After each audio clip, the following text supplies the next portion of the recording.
G'day Legends, this podcast is going to be in part 1 and part 2 split up, so it's not one long block. And this is for Greg, who was an American soldier who went to Ukraine to fight. He got shot multiple times and has actually broken his foot as well. So thank you, Greg, for coming on. If you like these, and feel free to support me through the links below. And also, I'm always looking for more people involved in this conflict to reach out and come on this podcast. So thanks, Greg, and thank you for you guys for listening. So I hope you enjoy it. Thank you. And I'm very glad you brought it up. And, what is the foreign investment going to look like? What is the rebuild going to look like? And Ukraine has to win the war. And, I'm not sure what your thoughts are on where this war is going to go, but nothing's guaranteed. There's no guarantee of any of this yet.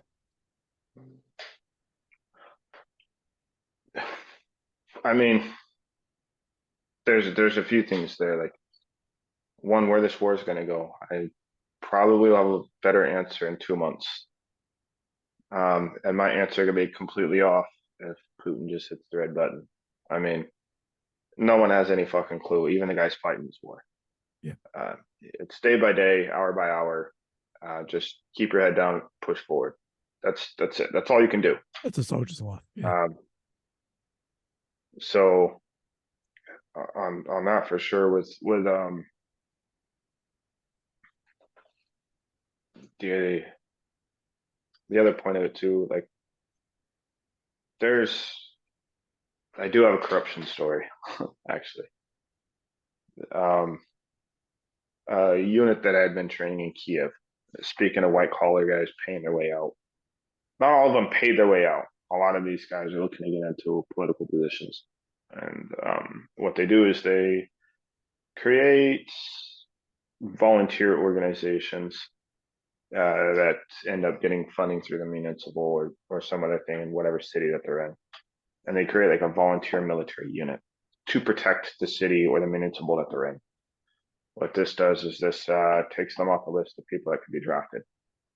These guys can sit, put on uniforms, look good on paper, look good for their political careers in the future, and get funding, which they have access, and what they do with it, nobody knows. Then they get a lot of other people that will join these units, and they'll join these units because if they're in these units, then they're not going to be sent to the front because their job is to defend where they're sitting at.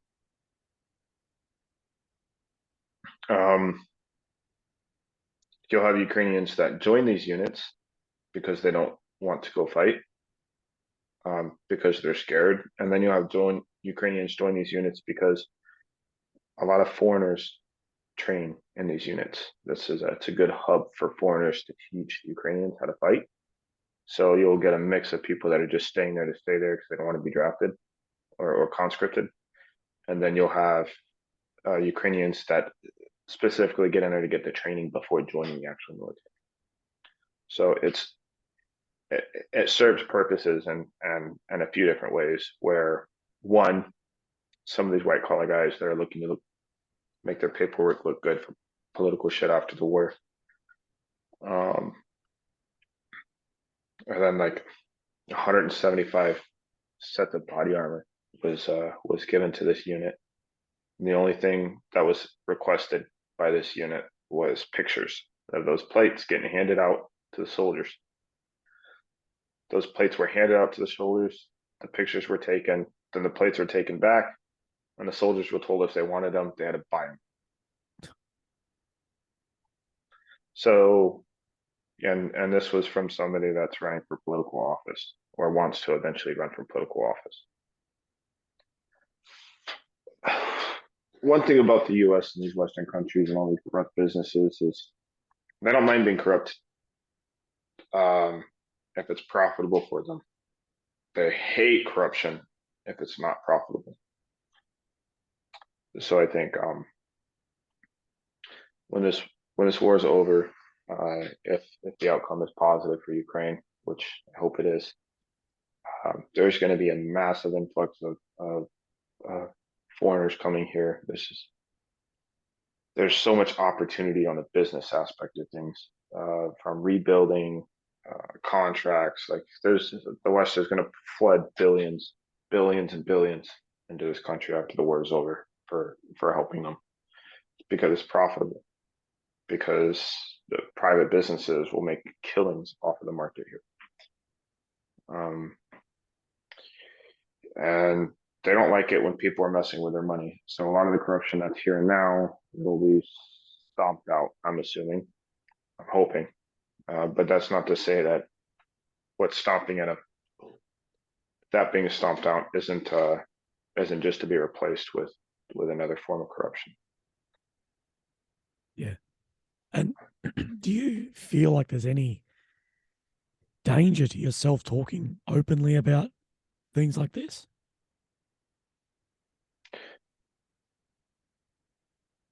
Yeah. But going on the front lines fucking dangerous too.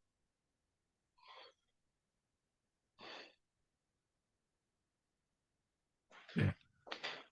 I don't think I've said anything too out there. I think I'm pretty much just putting out there what everyone else is thinking. For the most part, what most people are thinking. I agree. Not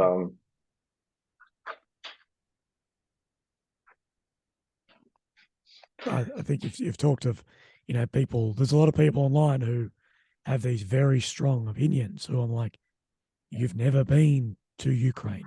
You have no Ukrainian friends. You've never been in the military. The most you've done is put a fucking blue and yellow flag in your Twitter bio and subscribe to the NAFO stuff. You don't actually know. If you say, you talk to any Ukrainian, that's our age, the first thing they'll say is the corruption is fucking insane. We need to clear it up because it's killing us. Yeah. But if you say that online, you're a Russian bot. You're like, no, clearing up corruption is not benefiting Russia. It's benefiting Ukraine if they get rid of this. There was a judge, I believe, today arrested for $3 million of taking bribes. It's stuff's disgraceful. Yeah, it's had a big impact on their effectiveness in this war too. There's a lot of fucking shit that's been sent here that's disappeared. A lot of stuff falls off of vehicles. It's put in storage somewhere to be either sold off later or God knows what. Yeah, it is a corrupt country. Yeah. It's like that military saying, there's only one thief. Everyone else is just trying to get their shit back. Yeah. And you go. No, it's just I think it's really important that this corruption gets fucking stomped out because let's say Russian forces pull out of this country.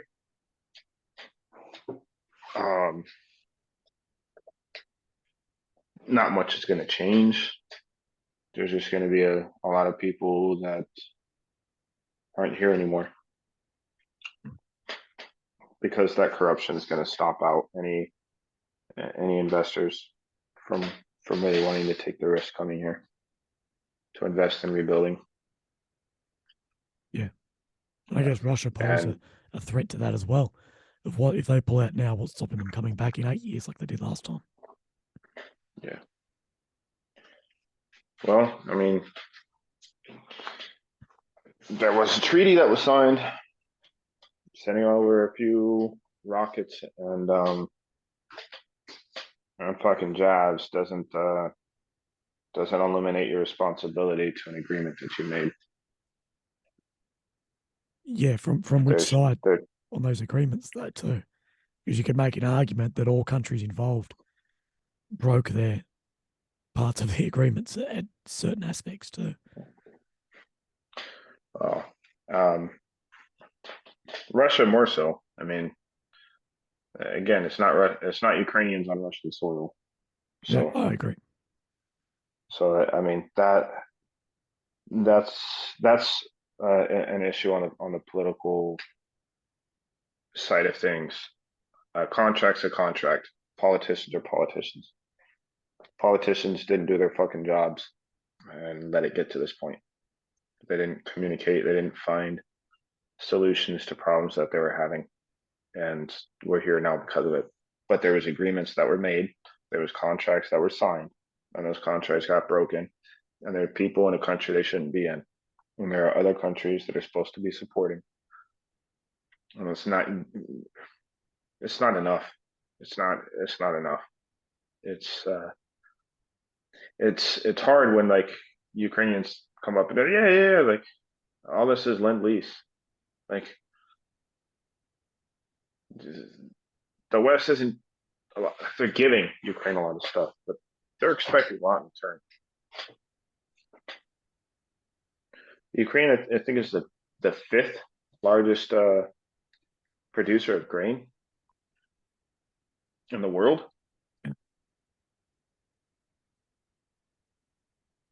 There's a lot of profitable things for other countries here in Ukraine. I hope people make the right decisions and they don't try taking advantage of that after this war is over. Where do you see these counteroffensives going from here? I think they're gonna push all the way down near Zaporizhia. I think they're gonna fucking hit the bridges in Crimea going to Russia. And I think they're gonna bleed out fucking Crimea. Or they're gonna fucking run into a wall.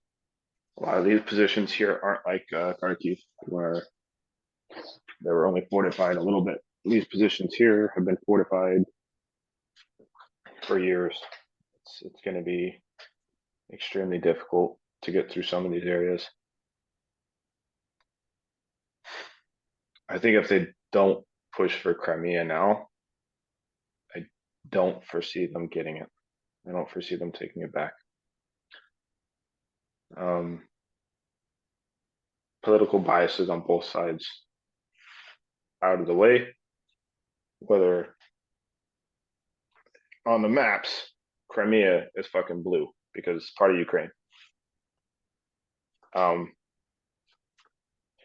If Crimea wants to be something else after this war, then they need to use the political fucking outlets to make that change. And do it the right way, not this fucking corrupt bullshit. But as it stands, that's still fucking Ukrainian land, so that needs to go back to Ukraine. And It's they can find difficult though diplomatic ways. with these votes of to stay in republics and things like this. You look at Warsaw Pact 1 and 2, things like this is very difficult because one, is the vote corrupt, and two, with some of the pacts, Ukraine did not let them go ahead, and other ones, of course, the votes were completely fraud by Russia. So it's those are so difficult with, because like if Texas just wants to break off from the states and you let Texans do a vote, is that legally binding? Like, can they do that? Like, it's a hard one, and of course, Crimea, Russia's moved in enough Russian people to make the Crimean Tatars a minority in the area, so they'll win the election, they'll win the vote. It's so difficult, and I think, and I might ask you to speak to this. People have this illusion that all the Russian decisions are dumb and there's no people that are competent at making decisions, and there's definitely an element of that. But there's also an element of, hey, that they've done this, they've set this up for it to work in their favor in some regards. Yeah, no, for sure. Like, there's a reason why Russia stayed along the Russian border with Ukraine, and they didn't fucking, outside of originally spearheading for Kiev. There's a reason why the majority of the land that they control on the Ukrainian side is in the regions that it's in, because there's a lot of history between Russia and Ukraine in those areas. You can see how, like, you go through previously occupied areas and you see these schools that are teaching Ukrainian children Russian. Like uh, Crimea. Um, yeah, that's one of those places absolutely where um, the majority of the people are probably going to vote against Ukraine because of how much Russian influence is in that region now. I wouldn't say any of those fucking pacts and any of those. When you have a country that's in your country with fucking AKs telling you to sign a piece of paper on which way you, whether you want this to be Ukraine or whether you don't want this to be Ukraine, I don't think you can take any document from a situation like that where and call that even close to being legally binding. I agree. When you got to be in a clear state of mind. Like any lawyer will tell you that my client was in duress. Uh, you know what I mean? Nothing is this war needs to be over. They have to wait. They're gonna have to wait until all this fucking fighting's done before they can get a remotely proper count on who wants what. Yeah. And I think they bit themselves in the ass for the most part because I think a lot of the people that would have swayed on their side um, definitely aren't anymore. Not after seeing what they've done. Yeah. Can you speak on your experience with the nationalist side of Ukraine? Because this will be, what the pro-Russian side is. As well, there was ethnic Russians being um, discriminated against within Ukraine by Ukrainian nationalist groups with ties back to ideology. Can you speak on your experience with that? I've never once in my time here in Ukraine seen somebody who speaks Ukrainian beating up somebody who speaks Russian. This ideology that was pushed that people that are from Russia and that have migrated into Ukraine before this war are treated any different than fucking Ukrainians is outlandish. It's outrageously. It's fucking retarded. It doesn't happen. It doesn't happen. Now on the nationalistic side of things, you're talking like Pravi sector. Are you talking like fucking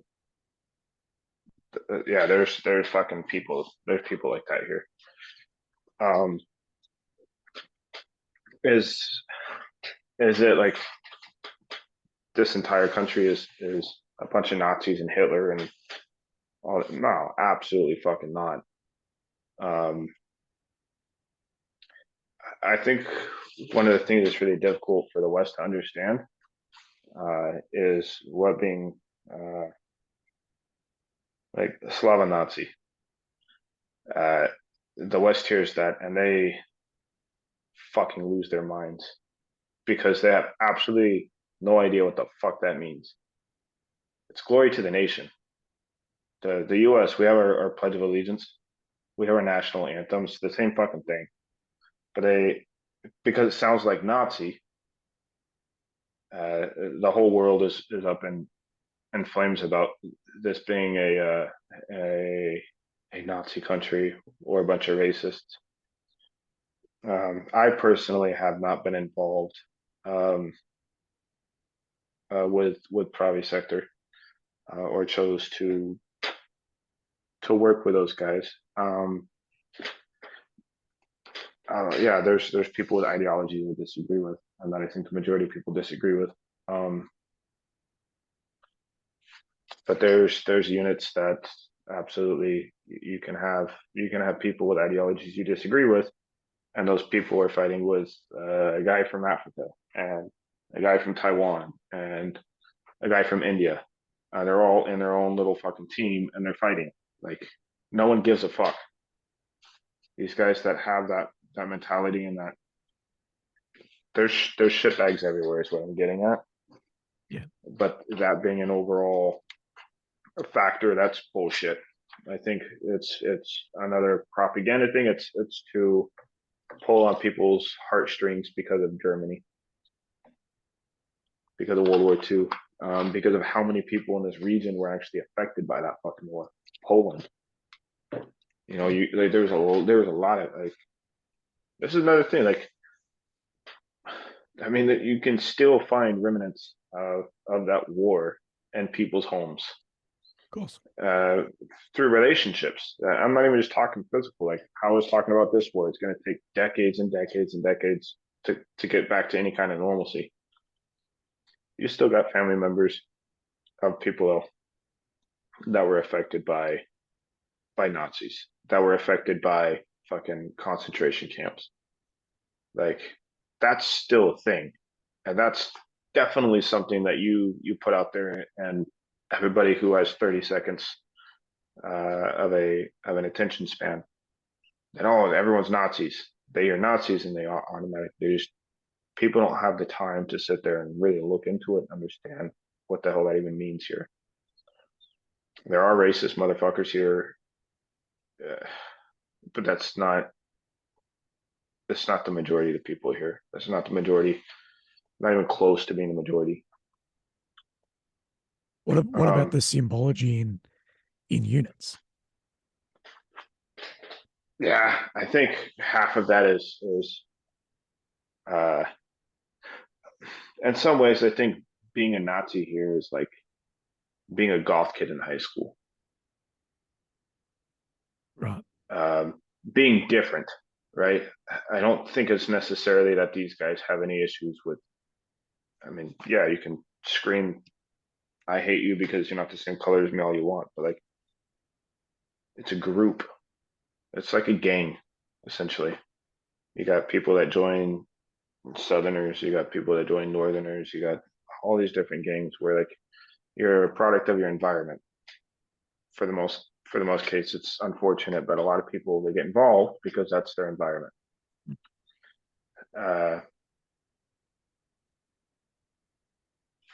Speaking to the symbolism and stuff like that within the units, like I have met fucking straight up Nazis. I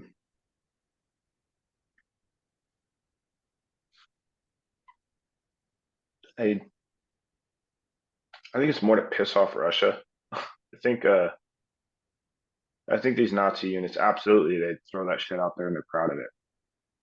But the majority of the shit that's out there, I think it's just to fucking piss off Russia. Right. I think it's trolling. I think a lot of it's just trolling. People throwing up shit that's because they don't understand the consequences of what they're actually doing.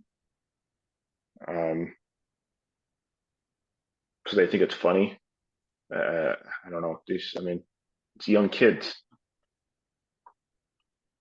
It's not like this is like a massive generation. I mean, a lot of these people that are like claiming to be Nazis and like these kids are like 20 to 27,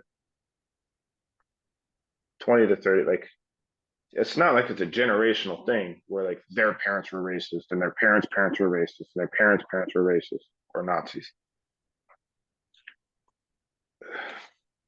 I haven't seen it that way. I think it's fucking kids being stupid. It's What kids about not when being you've got educated. complete battalions though formed? Like you said, you have these Nazi units. Is that not sort of? I know you can't say that they're just kids. Like the goth kids at school, we weren't handing a javelin and a tank to. Do you think that there's going to be an issue following? Imagine Putin stepped out of this war tomorrow. Russia walked off the land of Ukraine. Do you think then there would be a problem with these militias who are operating independently? Because currently they all have a common cause, and that common cause is get Russia out of Ukraine. And the enemy of my enemy is my friend.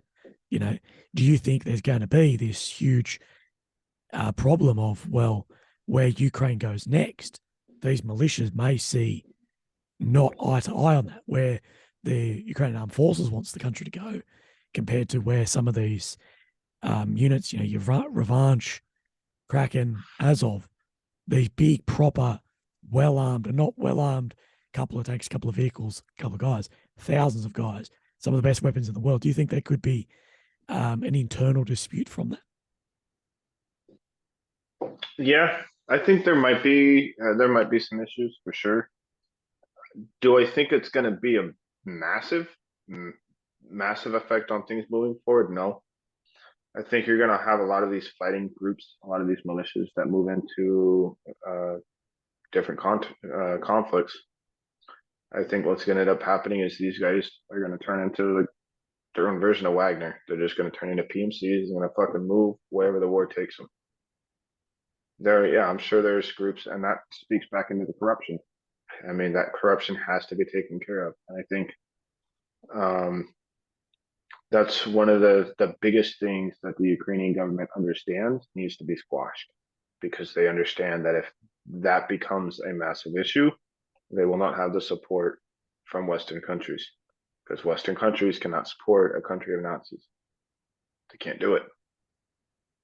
So I think the Ukrainian government's aware of how essential it is to make sure that they squash any remnants of that out. Um, there's a lot of people that were killed here that had that ideology, killed here in the war.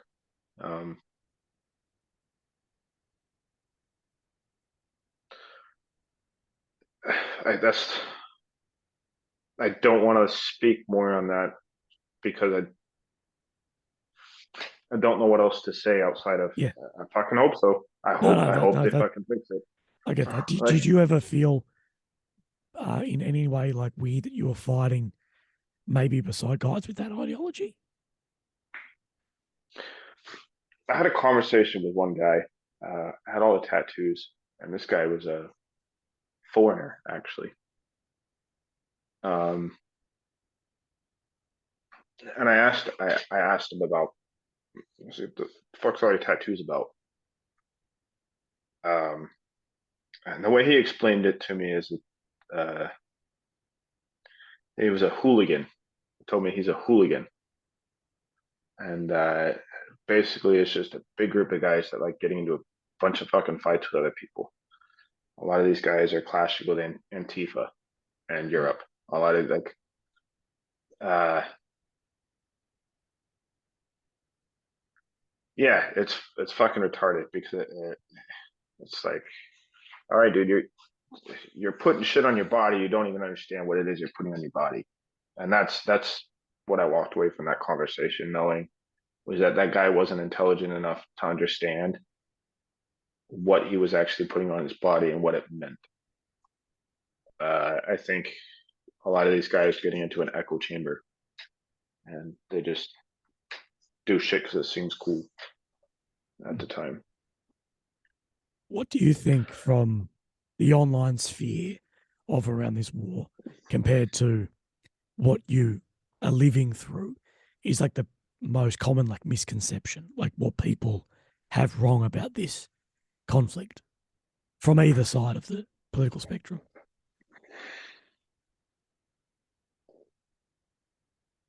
The biggest thing, I'm on track and Nazi Merc, been on there a few times, Oh yeah, and I might look you up yeah, because I yeah. am too. Um, I think the biggest thing is the idea that all of us are paid fucking mercenaries coming over to this country, on the negative side of things, that we're paid mercenary Nazis coming over here to fucking kill white people. Just absolutely doesn't make any sense to me. Um, and I think in a lot of ways there's on the friendly side of things, being supportive of Ukraine. I think there's a lot of naiveness, a lot of naive people, naive to the real understanding of what is corrupt.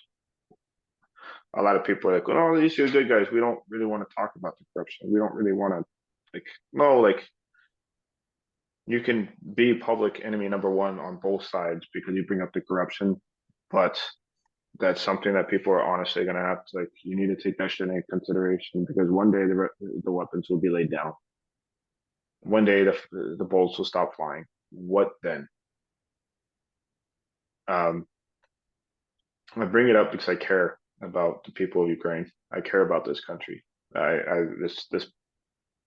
This has a place in my heart, and I don't want it to just be people lay down their weapons and it goes back to what it was like before the war with corruption. I want them to lay down their weapons and I want this country to build.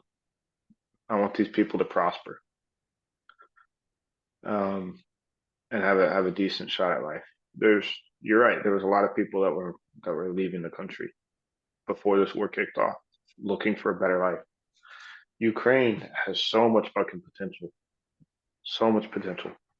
Look at its geographic location. Yeah. Yeah, and it's beautiful. This is a beautiful country. It's a beautiful country. So, um, really hoping just as much as we're trying to support these guys in their war efforts that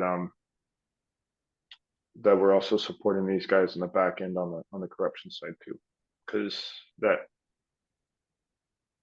needs to be dealt with. Yeah. There's a lot of I like yeah. I'll leave that topic there. Yeah. No. That's a good answer. Can you speak on what you've seen as far as like blatant war crimes happening throughout this conflict, like firsthand? Sorry, not just like because we all see it online, I guess. Um,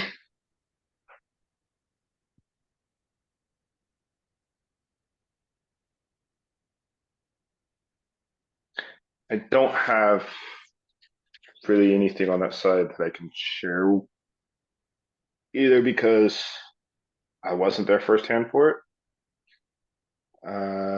or it's fucking hearsay. Um, and I don't want to speak on something that I'm not 100% sure on. Right. I personally haven't, outside of just corrupt shitbags trying to profit, um, not on the zero line. Um, I haven't, I haven't seen anything like whoa fuck, um, that I can share. Right. No, that makes sense. Have you had any run-ins with foreign agents working within the country?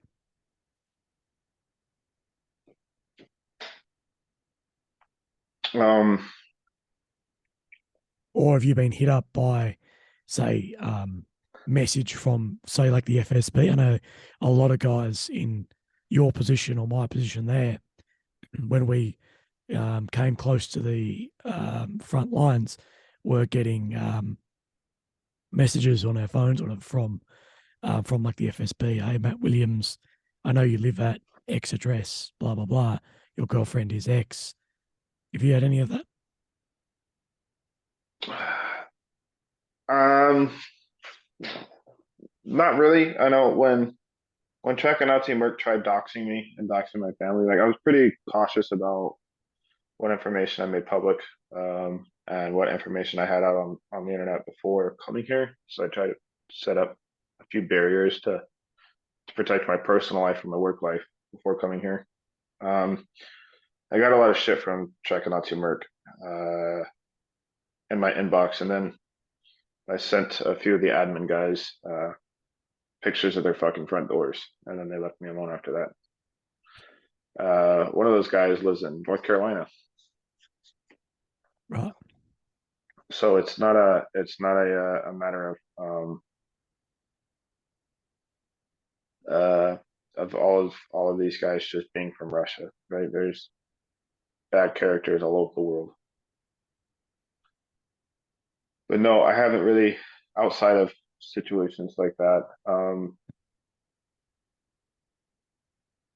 No, I I think that would be the biggest story I have on something like that. Yeah. And can you run me through what happened to the team you were going to go to in Bakhmut?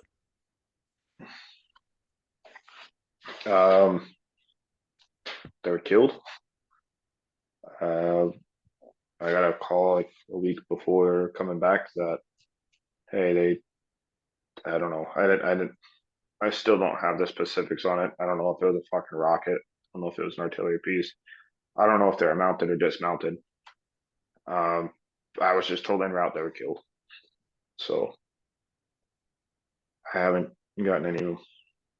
I've dug. I haven't been able to get any more information on it. Right. And But I was supposed to go back to a team, and they moved from Kharkiv to Bakhmut, and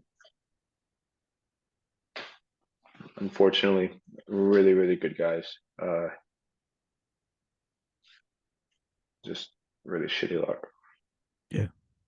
And do you have any opinion on what the casualty figures? I'm not saying what number do you think it is, but do you think that the figures are dramatically different from what I guess some of the rumors are? Absolutely, absolutely different. I absolutely could not give you a even an estimate on the count because I'm not high enough to see everything. I'm just a fucking soldier. Um, but like I was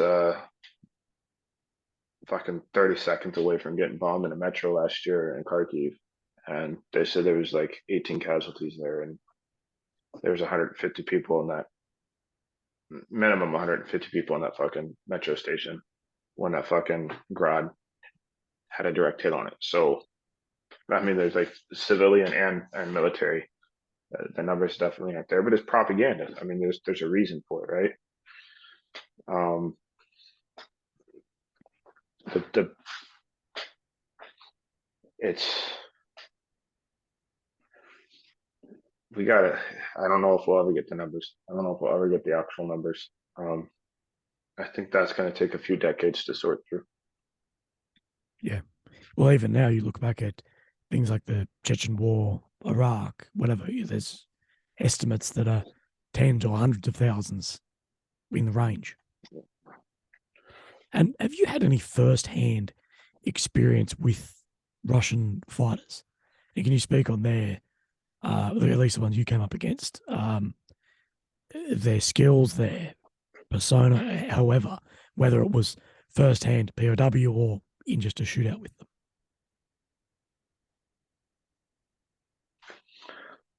Um,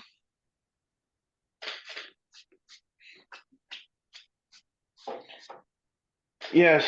So I would say some of them had some basic understanding of what they were doing. Majority of them had no idea what they were doing.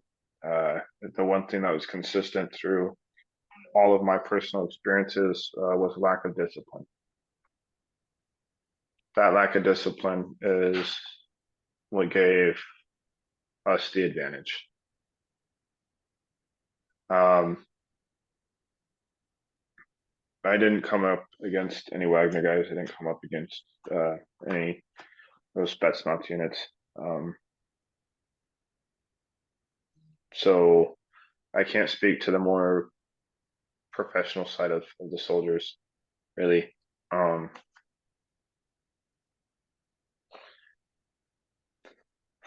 I think it was a lot of young kids that were in a shitty situation. Uh, and I think the best thing to speak on that, the best thing um, that could happen for these guys is just there's the programs that Ukraine's created for these guys to fucking lay their weapons down and fucking come over. I mean,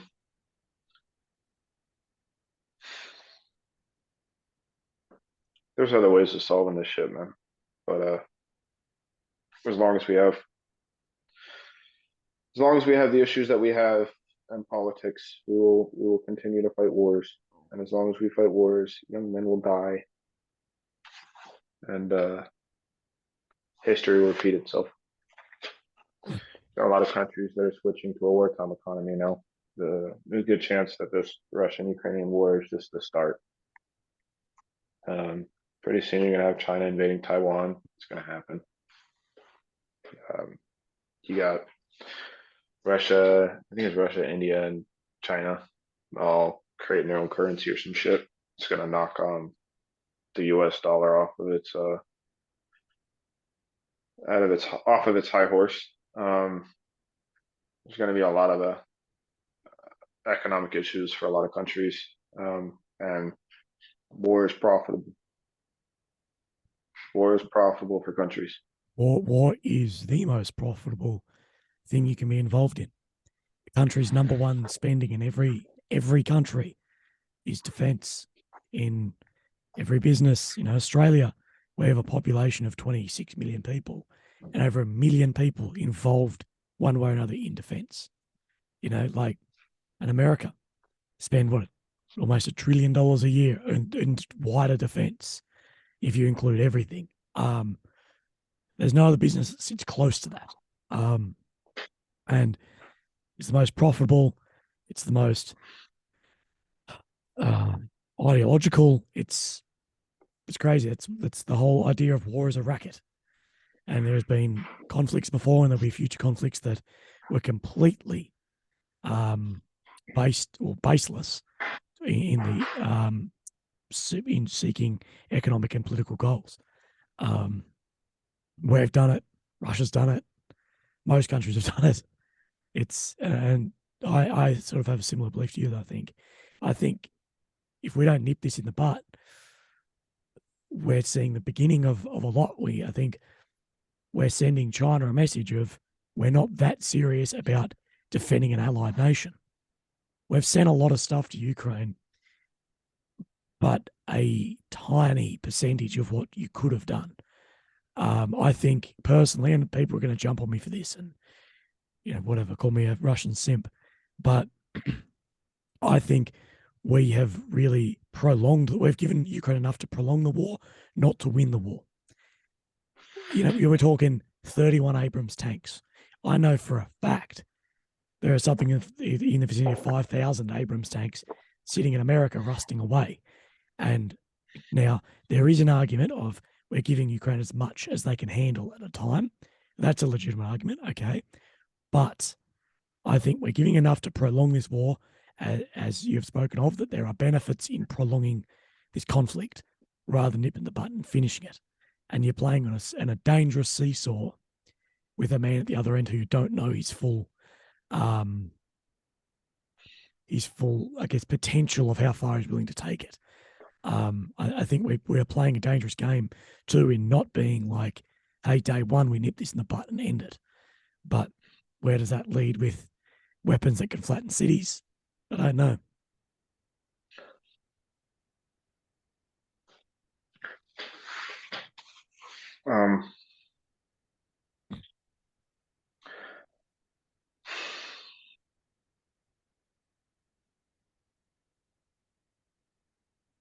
I don't know where this is going to go from here. I don't. I think I have ideas. I really think that this is going to turn into something bigger. Unfortunately, everyone coming out of COVID, not having a massive effect on the world economy, not just individual countries' economies. Everyone's going to be fighting to get back to where they were sitting at before. The U.S. is putting themselves so far into debt that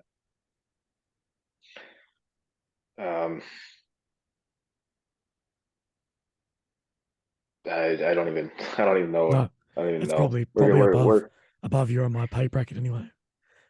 Yeah. I just know it's not good. Definitely not good.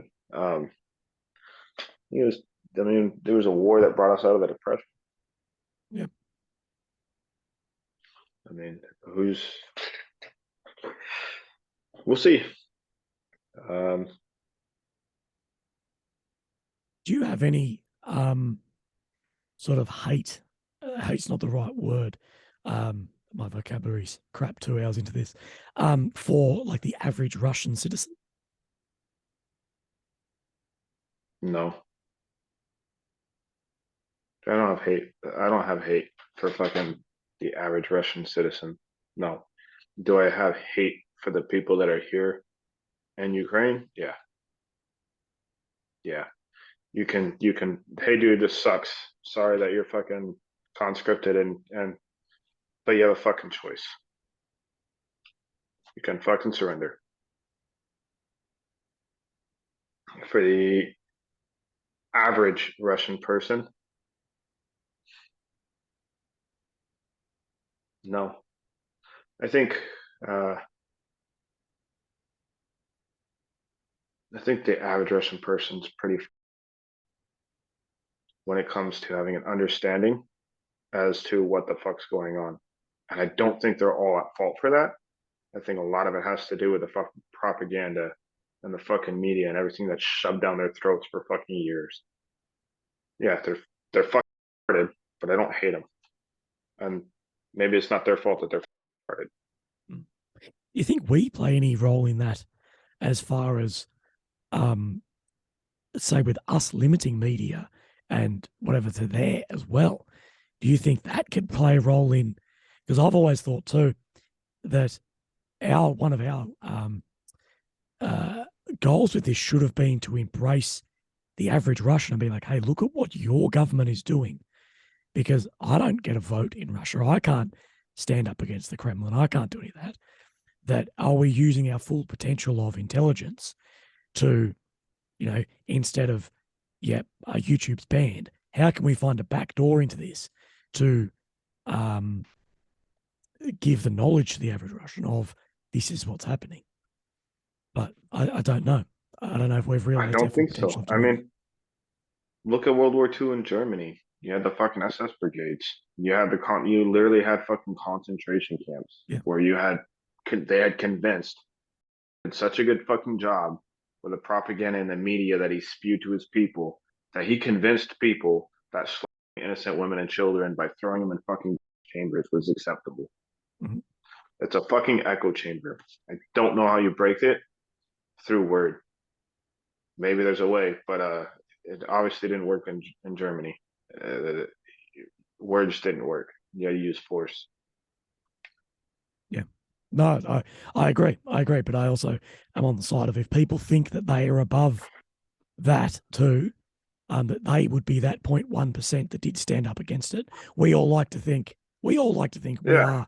We all like to think we're the 0.1%, and you yourself are the 0.1%, but 99% of people are not. The average German in the 40s, it's not that long ago. And, the 1% that stood up against that are heroes, and the 1% that do stand up against it are heroes. But the people online, especially who believe they're that 1%, they're the ones who aren't. And I think there's a lot of criticism of like, well, you wouldn't do that. You go and fight. It's a very difficult situation when people are drawing parallels between something like Germany and Russia, or Germany in the 40s and Russia now. I think it's a bit of a slippery slope to do it. It's a very difficult it's a difficult thing when there's so much propaganda too, and there's so much good propaganda. And when I say good propaganda, I mean believable propaganda that is done at a state or professional level on both sides. Like I did a video recently that was sat down with mathematicians from a university who looked at states having influence on Twitter through bots, and they looked at 5 million tweets a day that are a bot account. And you're like, holy shit, this isn't some dickhead saying, hey, these guys are Nazis. That's not that. This is state level proper propaganda that is hard to read between the lines of what's true, what's false, what's what. And if you're not full time, I do it full time, and I get stuck all the time with it too. It's hard. How do we peer through that curtain? I I was pushing hard last year towards the end of the year because I was broke. I had no money. I'm still broke. Um, but I was pushing to try and get donations and get proper try and get some kind of support. And man, did I get involved and get a better understanding of the online and the media and everything. It's like, oh shit, it's a lot, and I raised about $8 on TikTok. Then I had a few people donate a little bit of money, and then I got off. So I haven't really kept up too much on the media side of things with this war because I don't need to watch on TV them telling me what's happening in the war that I'm fighting in. Yep. And there's always that latency. So like I'm hearing about things that happened 2 days ago or yesterday that I already know about. And then it's really easy to get involved, really easy to like want to fucking start responding to some of the stupid shit people say. But Yep. it's just a waste of time and energy for me. And for a lot of the guys in my situation, we have more important kind of things that we have to focus on here. Let us finish this, and then we'll answer the questions about how it actually was. And this platform here is a good opportunity to give guys that are here an opportunity to kind of express their stories. I don't think my story is too glamorous. I think I have a lot of friends. One of my buddies lost his right arm fighting in Kharkiv. And I think if you want to get him on the podcast or have a conversation with him, he's down for it. I think he has some really good stories he can tell you as well. I think there will be a lot more information about this war that comes out after this war is over. Just don't think it's I think all of us, including us fighting in the war, are gonna have a better understanding of what the hell's going on Man, I have a better after the understanding dust what's has going settled. on sitting at home than when I was there. Yeah. Like, it's easier for me, at least in my line of work. I got it's too hard sitting there hearing things, and rather be able to sit back and just watch things unfold. I guess it's a bit easier for large scale, but no, mate, anyone that would talk to me, push my way, and especially once this war's done, to rehash these sort of interviews with guys like yourself would be, really good to speak on things, that you can't speak on currently and where things have gone. But, mate, look after yourself out there. Make sure you really keep your head and your shoulders and your arms in sockets. Yeah, I appreciate it, man. Is there anything Yeah, else? thanks. Is there anything else before we take off? Any stories we've missed? Any topics? I know it's been a bit all over the place. No, I just hopefully next time when I hop on a podcast with you, I can figure out how to get a piece of paper. That's what I should have done. Just put a piece of paper in front of me to make sure that I stay on track because I'm a little bit ADHD. I go everywhere. Mate, we're Um, same. no, I just appreciate your time. And yeah, kind of let me share a little bit about my experience here. I know. Um, it's been a crazy ride. I bet. Uh, yeah.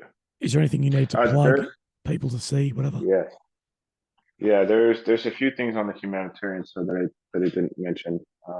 One of the things there's two programs, two organizations. Protective Volunteer. Protective Volunteer is an organization that funds flights for volunteers, whether it be people that are fighting or whether it be people that are doing humanitarian work here. They fund flights and equipment for guys, things that people need while they're fighting. Maybe a little bit extra money if they're in a hard spot. So that's an organization that I worked with. Safe Passage for Ukraine. I was on the board of directors for this organization while I was recovering for the first few months here. And I was directing in-country operations. They employ 150 Ukrainians through the work that they're doing. Just solid organizations. There's a lot I'd like to talk more about that, but Safe Passage for Ukraine, Protective Volunteer.